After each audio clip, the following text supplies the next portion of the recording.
পানির স্তর বৃদ্ধি পাওয়ায় রাঙামাটির কাপ্তাই হ্রদের বাঁধের ১৬টি গেট ৬ ইঞ্চি করে খুলে দেওয়া হলো। বিষয়টি নিশ্চিত করেছেন কাপ্তাই জল বিদ্যুৎ কেন্দ্রের ব্যবস্থাপক এটিএম আব্দুজ্জা।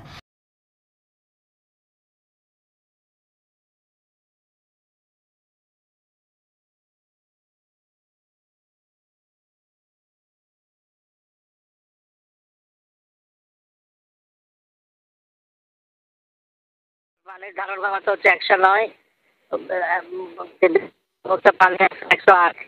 কাপ্তাই বিদ্যুৎ কেন্দ্রের পানির ক্ষমতা যাতে বাইরে না যায়, ক্ষমতা যাতে না হয়, সে কারণে আসলে জলবিদ্যুৎ কেন্দ্রের পানিগুলো আমরা কথা বলেছিলাম কাপ্তাই ব্যবস্থাপক ম্যানেজারের সাথে।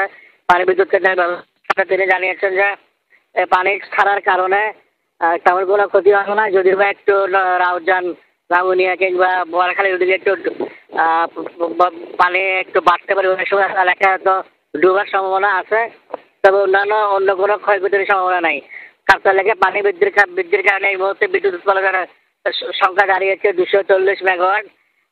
কাপ্তাই লেকে বিদ্যুৎ উৎপাদন করা হয়, যেখানে ২৫৫